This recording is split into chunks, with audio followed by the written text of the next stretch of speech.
that's one of the most dangerous things that you can do to yourself at a networking event. You can really just waste your time if you go there and you just want to be comfortable.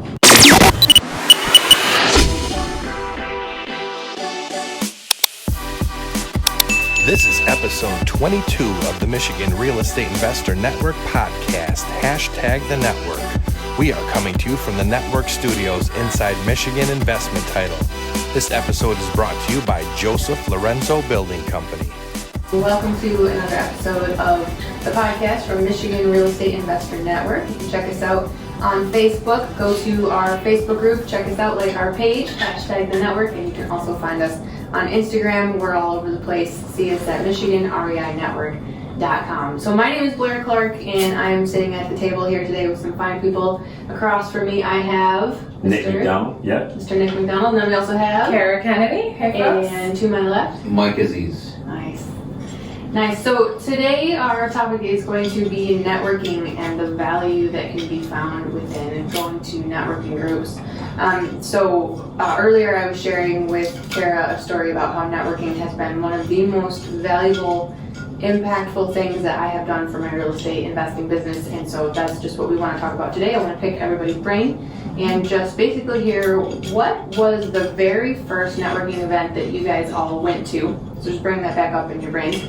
And how has networking impacted and brought value to your business? And then also if you want to just show like or share the revelation that you guys had of maybe you went to that networking event and you didn't realize the impact and value of it at the time, like how do you realize it now with what you're doing? And then also feel free just to share with us what is it that you're doing in real estate investing, what are your target markets, where are you located, where are you investing? And so if you want to just kick it off with that, like this is who I am and this is what I do, and then launch into your first networking event. So we'll just start with you, Nick. Okay, sounds good.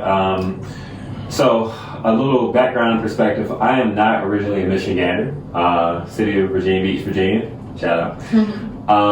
Professional by day, I do work with the state of Michigan, helping those with the big three, unemployment. So I guess professionally, communications, media, that's what I do. So with that being said, real estate was different. I was one of those people, I always knew I needed to be an entrepreneur, I just didn't necessarily know what. And it was kind of a silver string of how that happened. I was actually looking for a job, met a lady who was doing some real estate investing, shout out Tracy Moore. And she's kind of one of those people, she's not going to baby you. She's like, look it up, look for the first networking event. So prior to that, I'm a very analytical guy, so I'm reading and I'm studying real estate investing, all the different aspects. Wow, wholesaling, what is wholesaling, right? And all I can remember is just A, B, C, ABC, BC, what is A, what is B, what is C, right? What does all that stuff mean? I was able to see so many people who was actually successful and what I was achieving to do.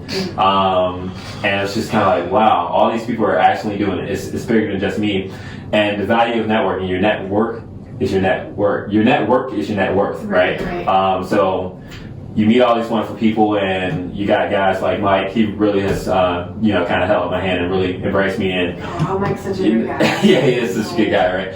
But things like people just show you stuff, and things like using private money, and what I thought with real estate, it's just you need the capital, right? So you learn so much things about what wholesaling is, and not being from this area. When we're teaching on things like inner city Detroit, what areas are good and which areas are not.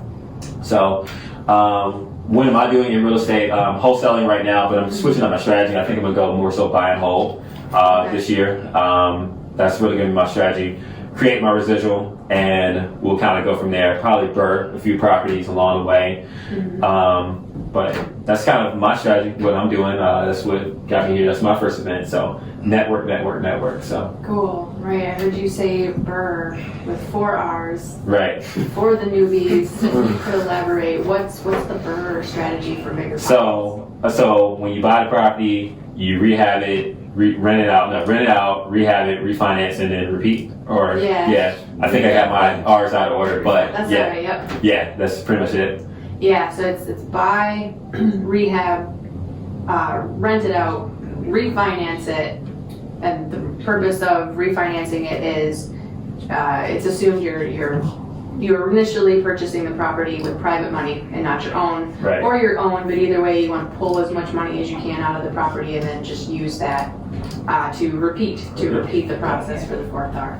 And, Cool. and in the rehab process, you probably built up equity, so Right. sometimes you can pull out all, if not more, of what you put in. Right. Right. Yeah, great way for Yeah. the velocity of your cash flow. Yeah, so if you guys haven't looked up the BRRRR method or strategy or whatever, it's B with 4 R's after it. You can find it on Bigger Pockets, and it's an excellent strategy that some people I know personally that I am aspiring to use, where you can purchase rental properties and never actually have to Yeah. use your own money.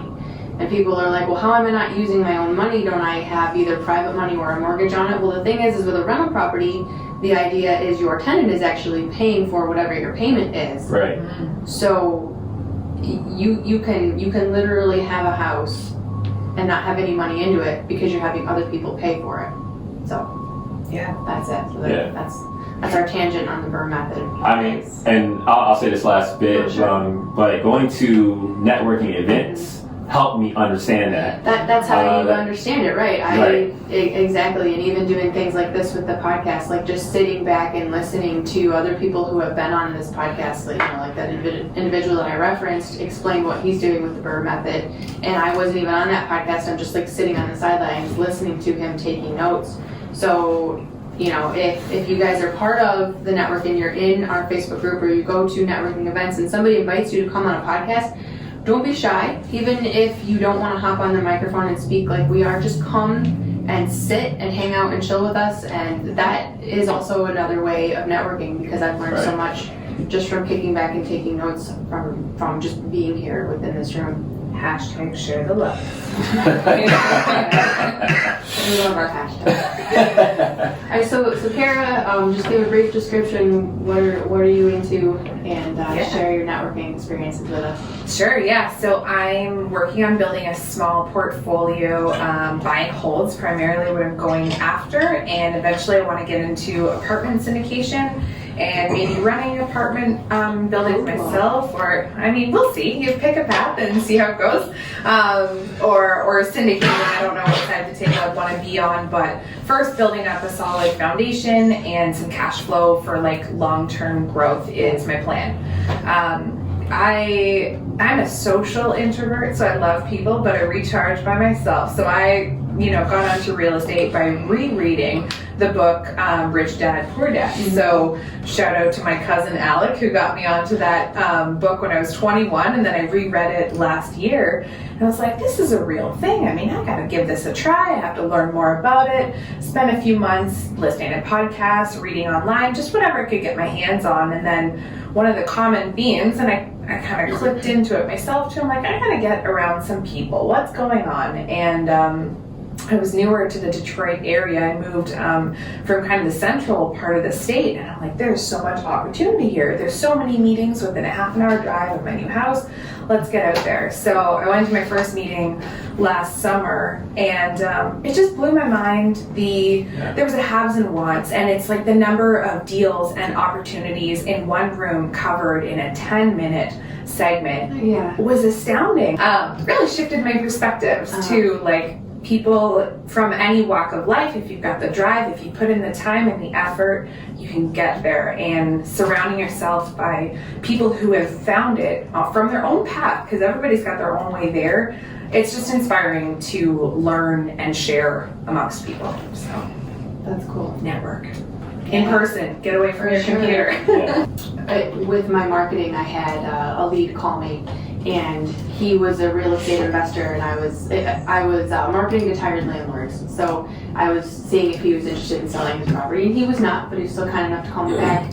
But the funny thing is he was telling me about his real estate attorney, and I was telling him about my real estate attorney, and we realized that we use the same person. And I was telling him about the day that I met my real estate attorney was actually at an event. So that's so funny, like what a small world. I sent this guy a letter, and he gave me a phone call, but at some point in time we were in the same room together. Crazy. Wow. Right, and even connected with the same resources. Yeah, so you see like networking just brings so much stuff together. Yeah. That's insane. Right. That's awesome. Yeah, you'll see like in any business or profession, winners, they run in the same circles. Mm-hmm. I mean, you'll start seeing people and it's just like, dang, it's a small world. Are you saying we're winners? Yeah, you are. Yeah. And we showed up. Half the battle was showing up. So. Alright, so Mike, what do you have going on? So, I started investing back in 03 and 04, and then I got out. My partner wanted to get married, so he kind of dragged us along. But, we still made money. We still sold our rentals and our flips, and we still did good. And then I didn't get back into it until about 2014, and I kind of purchased a house, started flipping it, and then started going to networking events. So I kind of did it, I don't know if you can say backwards, but not really. Mm-hmm. It does a great deal instead of sitting at home and watching TV, taking 4 hours out of your week. I'm not asking you to take 60 hours, 4 or 5 hours out of your week, and just go out there and see what things are offered out there. Because you watch HDTV and you watch all those channels and they show you all these nice people doing flips and they're making all this money, and you say, that's what I want to do. But you don't know what you have to do what they're actually doing. Right. They just show you all the glamour. They bought a house and they flipped it and they made $60,000, but they don't tell you all the nightmares that they ran into. Because I know it sounds nice and dandy, but there's always things out of the box that always happen that a lot of people don't explain because they don't want to build that fear factor, right?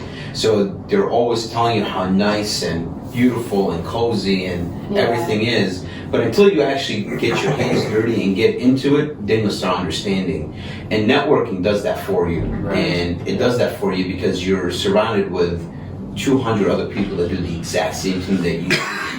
And you learn so much from those people that it'll actually open your mind up. And it might take that fear away, because then you say, well, if these 200 people are doing it, why can't I do it? Yeah. Right? So it kind of opens your mind. It doesn't actually close your mind. It actually opens it, and it makes you understand on how things work and how the business operates and what your numbers are and how to buy and what your rehab cost should be per square foot. So there's a lot of things that go into that business. But at the end of the day, networking is your best source of being out there and learning from other people. And actually, from networking, I was always a little bit hesitant from going to the city of Detroit and doing rehabs. Always. So, my first couple of years, I was doing everything in the suburbs: Lincoln Park, Oak Park, Royal Oak, St. Clair Shores, until last year, January of 2019, I said, I'm going to start doing rehabs in Detroit.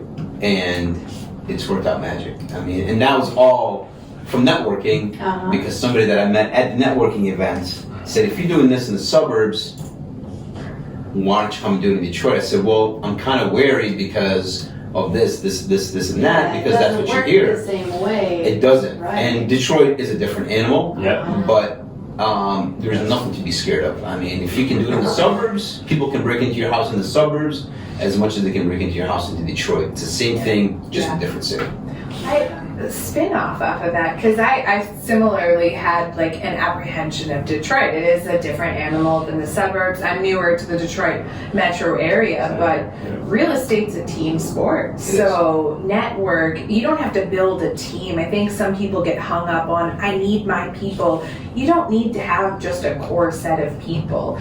Partnerships, symbiotic relationships where you're helping each other, those can come organically just from talking to people. And you never know the person sitting next to you, the person, like I ran into someone at an event completely unrelated to what we're doing now, and now he's my rehab partner by fluke. And you just never know where it can take you, so keep an open mind. Always. No, absolutely. Yeah, my networking path has been kind of like yours, Mike. Like you said, you did it backwards. You were in the field and then you started networking. Yeah. So for myself and my husband, we were fumbling our way through real estate investing for almost 3 years before I started networking. And so my stepdad is a master electrician, and he's electrical inspector, and he's got like this whole resume and whatever of things that he's qualified for, and he does mostly residential electric for investors. So when the foreclosure days happened. He was working mostly for the union, but then all these investors started buying and picking up houses, and they need, basically they're taking them and gutting them, and they need the work done.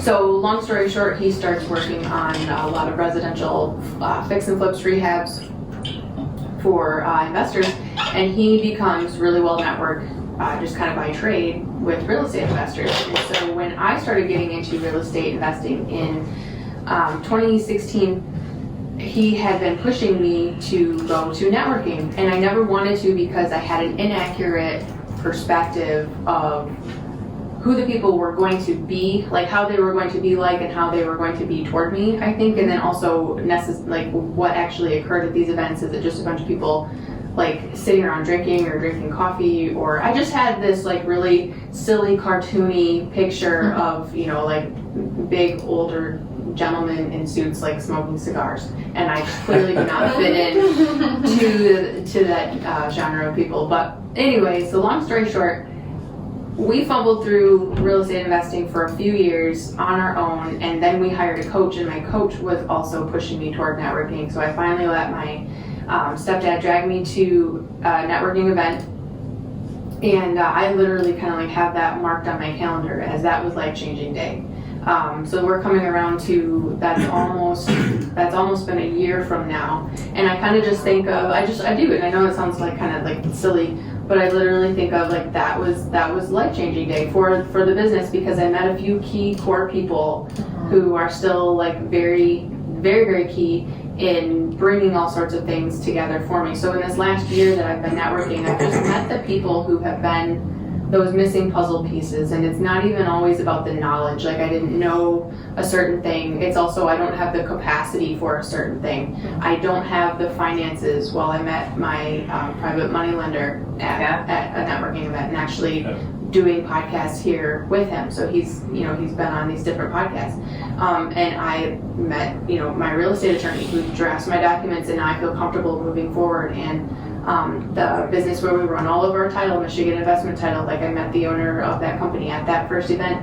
And then just like I had shared a post not that long ago of the flip that we're currently doing in the city of Warren. Every single component of that flip was made possible in part by networking, and so that's really the only reason why we were able to do that.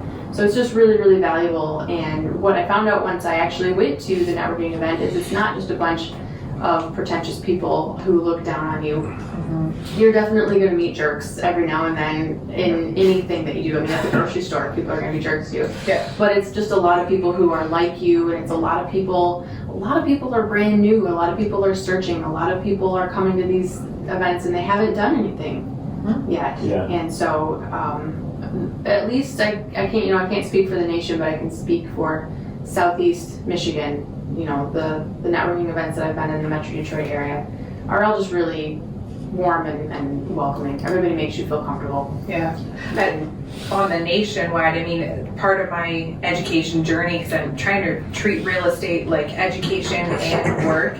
Right. I want to learn as I grow. I actually bought a program last year and attended the boot camp that was in Florida in January. Yeah, and I planned my trip to go a few days early and try to hit some local RIA, the real estate investing clubs, while I was there. So I went to, I think, 2 formal meetings, but in that time met people there who were super inviting, very welcoming to bring in an outsider. They ended up taking me to something like 3 or 4 additional seminars and talks over a 48-hour period. So I mean, I went with 1 or 2 solid things on my schedule. You made friends. Oh yeah, I mean, I ended up with 5 different events. I have a private money lender. I might hire a coach later this year.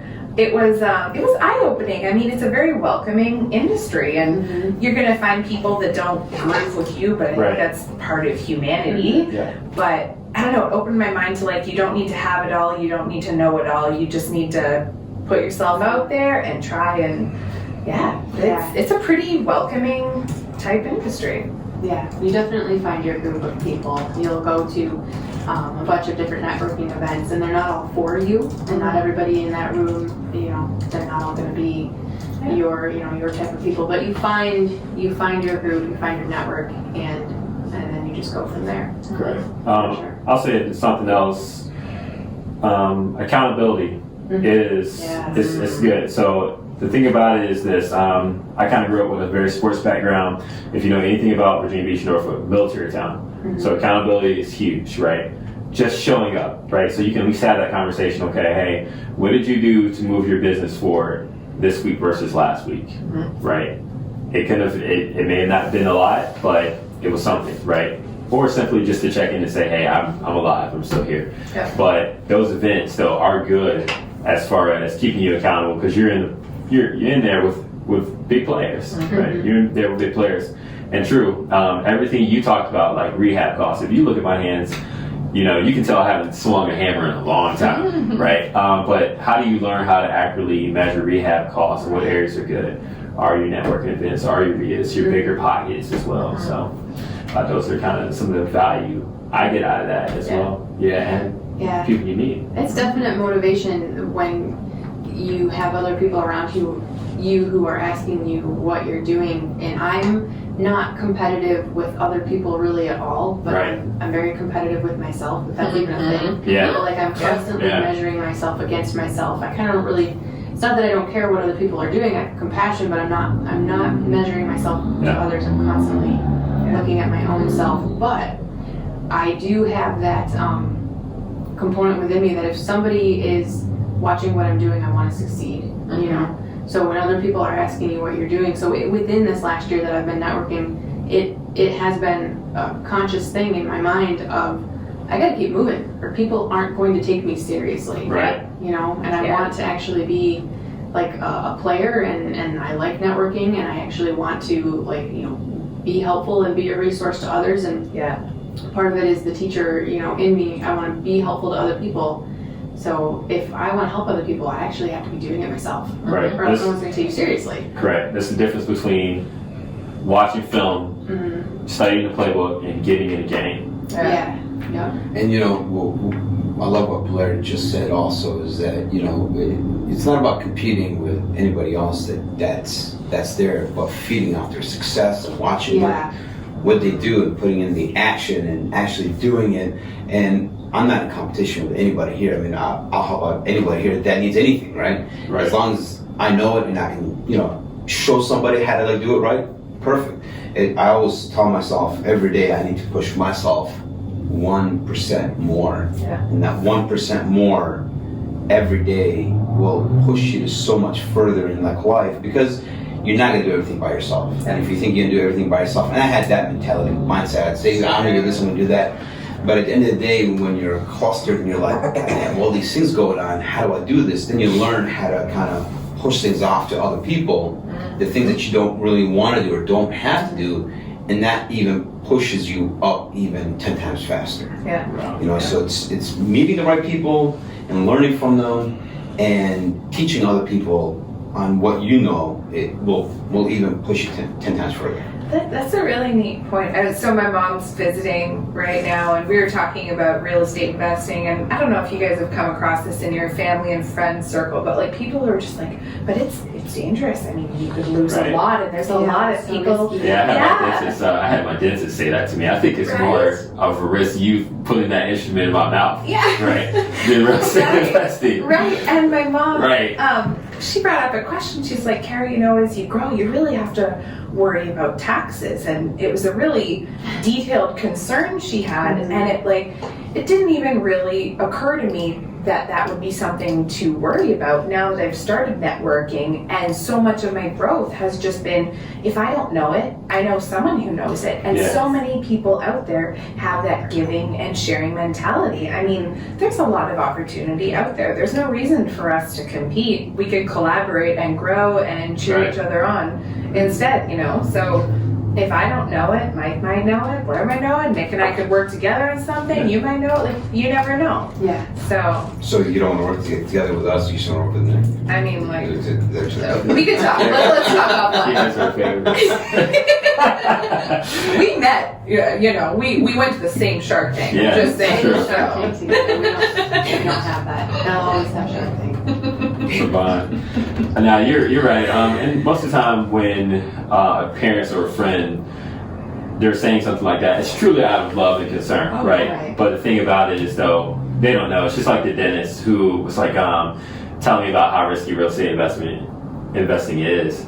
You know, again, I don't know her field of expertise, right? She can come in, dig in my mouth, get all the plaque and tartar or whatever off, right, and feel fine about it. To me, like, I'm worried about you poking my gums or one of your instruments not being clean or whatever the case may be. But it's out of legitimate concern and love, Oh, right? yeah. But you are right. We have, by coming to these events, you meet people like Frank Alcini. I met him, Michigan Macomb. Guy with a big old bandit sign, right? Who is this guy, you know? But any tax-related problems or concerns, I don't have to worry about because I know that his field of expertise, he's got it covered. Yeah, exactly. Right. He's got it covered. That's funny because I'm taking my taxes to Frank this Yeah, year same too, here, and it's because the investing that we've done in the last couple of years. You know, I had a very great CPA for just general CPA Same here, personal yeah. purposes, but the 2018 taxes, you know, going, and you know, I'm not going to name drop or anybody, but just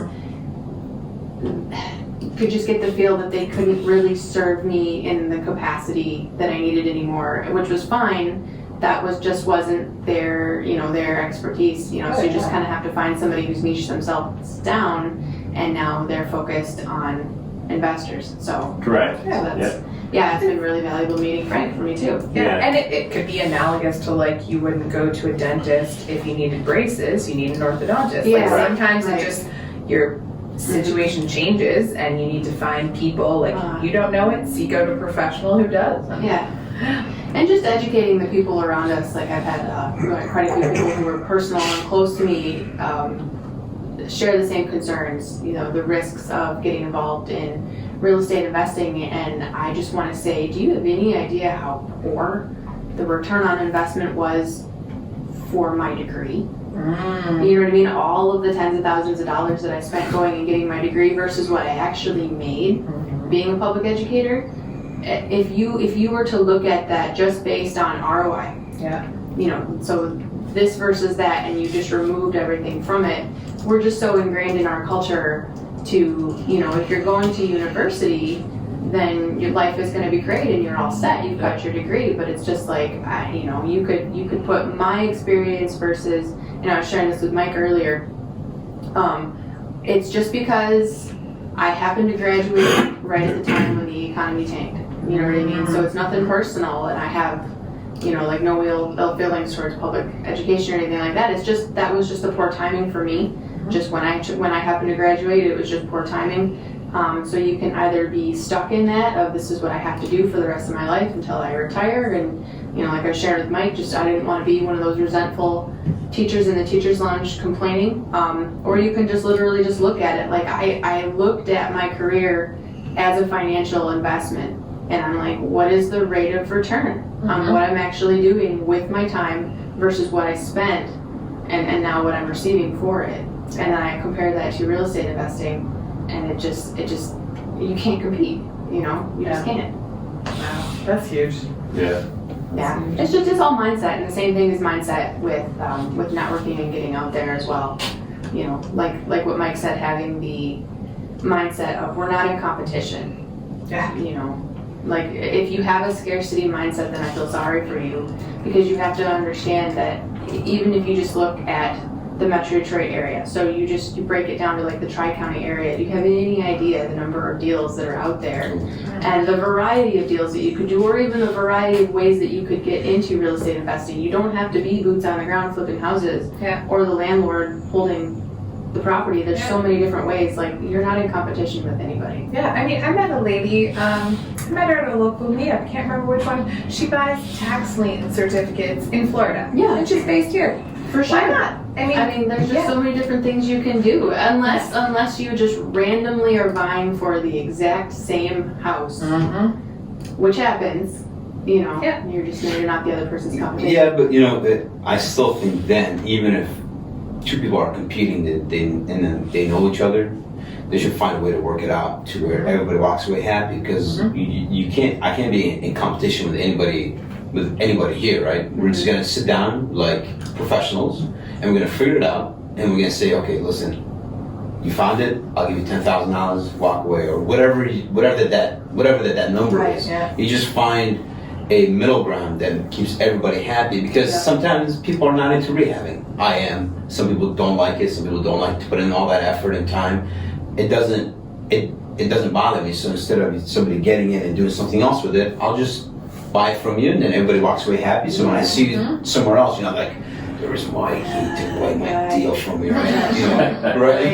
That's the beautiful thing about real estate is if you know how to structure something, everybody can win. Literally every party involved can win in real estate investing, but you have to know how, and you learn how to do that by going to networking events. And you meet the people who will allow you to do that at these networking events. Yes. And when you don't go, you'll never know.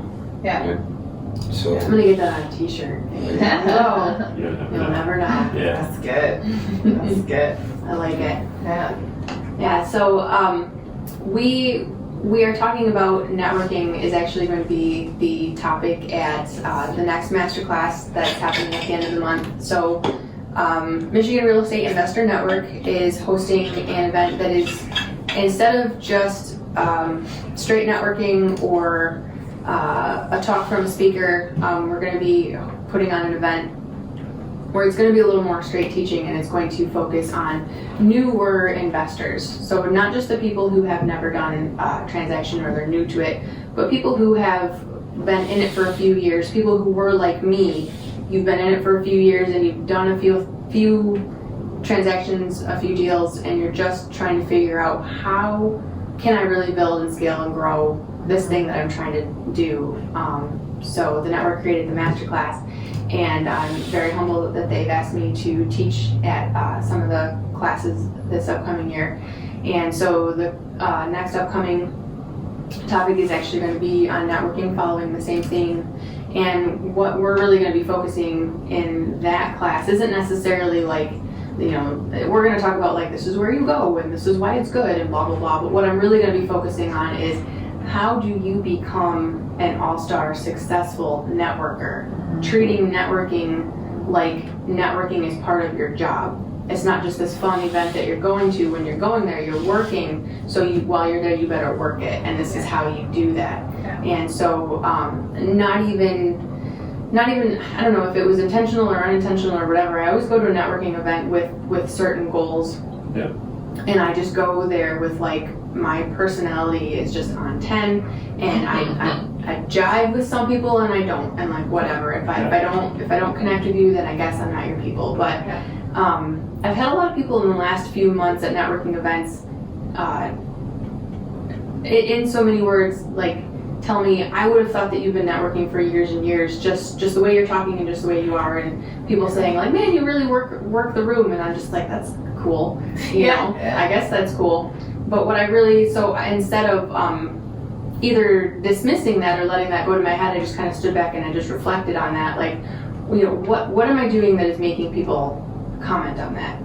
Like, what am I doing either intentionally or unintentionally? And so those are the nuggets that I'm going to pull out and teach at this next class is these are the intentional or unintentional things that I do at networking events. You know, and I'll meet people at a networking event that I had met before that I don't remember, but they remember me. And so, you know, that's you know, not like, I don't know, I guess it is puffing myself up, but that's not what I'm intending. It's just like there are certain things that I'm doing that, but it's all a learned thing. Oh yeah. I mean, it's all a learned thing. So that's what we're going to be focusing on is when you go to a networking event, you go with goals and you treat it like work time, and this is how you reap the most value you possibly can out of an event. And if you take those goals, you have a better chance of making meaningful connections that where you can help each other or can propel yourself forward in the direction that you've already chosen for yourself. You know, picking a path, having a way to go, and then like I've even heard people getting as detailed as checking an RSVP list. So if you know who's registered, who are the people you want to talk to? What are the topics you need to follow up on? Because there's something to be said about being with someone in person versus on the phone or over text. I mean, we're in an online texting world and we're missing the connectedness so much. Like, I think it's in our core. So when you learn to make real connections, and you may not remember everyone the next time you see them, but make it genuine. When you're there, be there in person. Don't be on your phone the whole time. Don't have your head on whatever's happening at home or what happened during the day for you. Be present, be intentional, and it makes a huge difference. Love it. Yeah, for sure. Well, let's close the show out here, but I want to get some golden nuggets from you guys. So I'll go first to let you guys think for a second, but I want you to either say, what's a golden nugget that you have in regard to networking, as in here's how you can get the most value out of a networking event, or what is the most valuable thing that you learned at a networking event? So Nick, I think you already shared that, the burst strategy was something really valuable that you learned at a networking event. So come at it from that, your golden nugget either is, this is my tip and trick for you, this is how you get the most value out of a networking event, or here was the most valuable thing that I have learned from a networking event. So for me, I guess my golden nugget toward networking is, when you go there, just keep the mindset of, I am at work right now. Mm-hmm. Don't treat it like this is a fun event. Sometimes you'll have a significant other or people in your life who don't have that same perspective as you, and they think that you're just going out to have fun, you're just going to party afterward or whatever, you're just getting together with your buddies, and they don't take it seriously. But when you go there, my tip is take it seriously. Lighten up, don't be, rigid while you're there, but treat it as though this is work time. And the reason why it's work time is because going to networking events, you are pulling things into your now career or your side hustle or whatever. You're working in real estate investing in some capacity, and so you are going to go to this event and you are going to either meet the people or learn the thing that's going to take you to the next level. You're either going to be able to utilize what a person has to offer, or you're going to be able to apply that teachable concept. And so really just take it seriously, because these events are a lot of fun, but when you look at it as though I'm here to work, then it also doesn't really matter what else is going on. So the ambiance of the setting, or the message that the speaker brought, if it's not mind-blowing or stellar, or if the person you sat next to, was uncool, you know what I mean? And none of those other little things, it doesn't matter, because you're there to make it whatever it is that you want it to be. So it's just one of those things of just don't rely on the event itself to feed you. Just go get it for yourself, because you're there to work it. So whoever wants to drop the nugget next. I can go next. Cool. Going to networking events has done a lot, and my golden nugget of going there is the people that are there.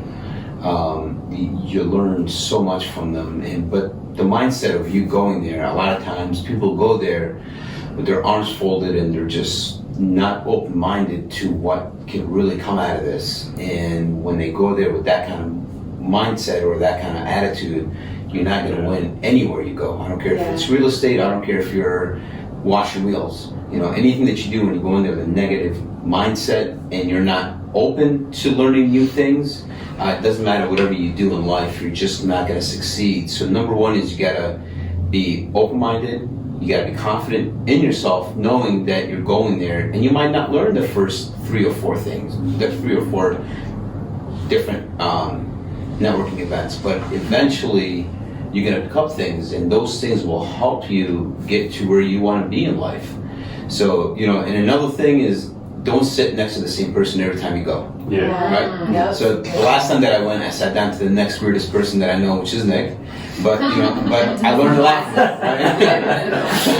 Right? Don't sit next to the same person, because there's 600 other people there. So why not sit at a different table and meet other people? you know, and that is done a lot for me also. Yeah, I've said that that's one of the most dangerous things that you can do to yourself at a networking event. You can really just waste your time if you go there and you just want to be comfortable. Yep. You know, like I'm just going to sit with the same old familiar people, or I'm going to bring my friends, you know, to make me feel comfortable. Like, you gotta get uncomfortable. That's the only way that you grow. You know, doing the hard stuff is the only way you're gonna grow. Let's see, I think I was forced to network quick because I started coming to meetings by myself. So that's a good point. Don't be comfortable all the time. Put yourself out there. But if you don't mind, I'll go next. My golden nugget, I think, is to know yourself, learn yourself. I've come across a lot of people, I shouldn't say a lot, but a few people who have reached out to me and been surprised that I'm still fairly new to the industry, and they're like, Cara, what are you doing? How are you helping? What have you got to offer? I mean, how have you started? And I think one of my biggest things was just how learning how other skills that I've built, because I think everyone has their own skill set, how those can complement the real estate industry, and bringing that out in yourself. You don't need to be fake, you don't need to put it on, be genuine, but learn what your value is, build confidence in yourself, and know what you have to offer, because there's many ways to get involved, and it isn't a straight path. I think I'm reiterating this, but I mean, when you get to know yourself and you can portray that to other people, then I think you can build genuine relationships for sustainable growth in the industry. And shout out to a book that I almost finished it, but it's called Persuasion by Arlene Dickinson. She's been on the show Dragon's Den, which is like the Canadian version of Shark Tank. She talks about, well, she's in marketing. She's a venture capitalist. Dragons are way more extreme than epic. Are they? Okay, all right. I mean, I love this show. Yeah, but I mean, she talks about how marketing and persuasion are negative terms. They have a really negative connotation. But if you're building mutual benefit to two parties, how can that be a bad thing? Right. So, yeah, believe in yourself, put yourself out there, and be real. What was her name? Her name's Arlene Dickinson. Arlene Dickinson. Book's Persuasion. Yeah. So, first thing, weird, huh? Golden nuggets. So, McDonald nuggets. I would say, you get it, right? I would say, go with a goal, but be willing to be flexible with that goal. Oh, for sure. So I'll give you an example. I know me, I'm the guy who oftentimes in my life, I've chased so many rabbits. But if you chase so many rabbits, you can never make rabbits do, right? Or catch a rabbit, or do whatever you want to do with a rabbit. However, so when I came to these events, my initial goal was like, all right, I'm wholesale, right? But now getting around the industry, being around for a little bit now, being relatively newer, like Cara, I think we really just got in. You're a running buddy, pretty much. We started around the same time. Being open-minded to what you can do in real estate, and being willing to try new things, right? So when you're tunnel, laser focused, okay, hey, wholesale, this is my goal, this is all I'm gonna learn, and then you start learning other different components, like, okay, maybe it's not that bad to buy and hold, right? Or maybe you do want to be a private money lender. So being open-minded as well, don't be closed off. So that would be my goal, or my nugget. Go with the goal, but be flexible to change that goal and be willing to pivot and adjust if need be. Yeah, for sure. That's probably the biggest advice that I could give to newbies is don't pigeonhole yourself right away. I think that if you are constantly chasing after things, that's negative, but not if you are picking a strategy and then you execute that strategy all the way to completion. It's okay to the second time or third, fourth, whatever time to try something different. Right. And that's what my husband and I have done. Like we flipped a house. And when we were done with that, we bought a rental property. But then when we were done with that, we did a wholesale deal. And then when we were done with that, we got into an even bigger rehab project. And now I'm purchasing a house with seller financing. I've never done that before. So I'm at this stage where it's like I want to do as many things as possible, but I don't want to have my hands in too many pots or whatever you want to call that, to where I'm not actually accomplishing anything. So I think I was sharing this with someone at a networking event last month, where he told me he was a wholesaler. And I asked him how many deals he had closed, and he said none. And I said, well, then you're not a wholesaler. I'm like, you're a real estate investor. I'm like, don't pigeonhole yourself as a wholesaler, because what if you wholesale something and you hate it? And then you walk away from real estate investing. I'm like, so absolutely focus 100% of your attention on wholesaling, lock up a deal, get it under contract, close it, and then just step back and ask yourself, did I even like that? And if you do, then pursue. But if you don't, then just keep going to networking events and figure out, okay, well what else can I do? You know? So, yeah, because I've done certain things in real estate investing that when I did it to completion, and I'm like, I just didn't really like that. That's okay, there's other things. And so I just pivot my attention to, like what's next. That's awesome. Yeah, thank you. So I lost my train of thought. I was gonna close this out with something. Oh, yes. So what I want to close this out with is, if you guys are watching, and you're watching from the Facebook page, and you haven't already signed up to our free Facebook group. So I'm trying to visualize Facebook on my phone right now. Okay, so bear with me. If you're on the Facebook page and you just go down, like underneath the banner, there's going to be a button where it says join our group or join the group, something like that. So just go ahead and click on the group. It's absolutely free to join. You're going to enter a group with a ton of really awesome people.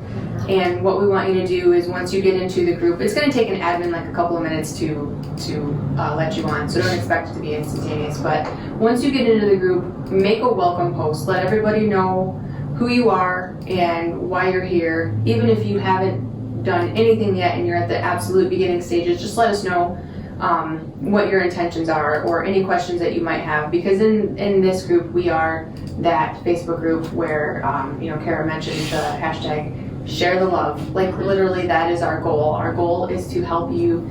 Our other hashtag is make it happen. We're literally here to network with you and help. I've totally bought into the whole hashtag thing. I love it. But but go into the group and just start being present, because that's what networking is all about, is just being there and being present. And if you want to get connected with our local real estate investing meetups, if you're in the Metro Detroit area, and we even have people coming from Ann Arbor and Brighton and, like up north and things like that. People are making the drive out for these events. Go to our website, MichiganREINetwork.com, and then scroll down. There'll be an image that says local Metro Detroit real estate investing networking events, something like that. You'll see it. It's like a greenish image. Click on that, and then that'll take you to the events that we host. It'll give you the dates, times, locations, and all of the networking event information. So I wanted to close out with how to find our networking group and our networking events, since we were talking about networking. Yeah, get yourself out there. You don't have to go to just one. I mean, depending what specialty you want, there's a lot out there. Yeah. Yep. And our podcasts are on the website as well. So watch more of our stuff or listen to our stuff. So anyway. And learn. Yes. Watch, listen, learn. Good. So does anybody have any closing comments? Or people are trying to find us online. Like I know I've missed some live events. How can they find the events that are hosted live on Facebook? When a live event is going on the page or within the group, if you just click interested, then you should receive notifications for all live events that pop up in the future. So if you get the notifications sent right to your phone, then from that point in time, you should just be able to receive those. Alright, so thank you guys so much for watching. You guys have a great day. Bye-bye. We hope you found a lot of value in today's show. If there's anything we mentioned and you missed it, don't worry. We take all of the notes, and you can find them at MichiganREINetwork.com/episodes. If you want to meet any of today's guests in person, you can usually find them at the #TheNetwork meetup in Metro Detroit. You can find all about the network at www.MichiganREINetwork.com. By the way, if you're new, hit that subscribe button so you don't miss any future episodes of this show. This brings us to the end of another episode of #TheNetwork Roundtable Podcast. And as always, share the love.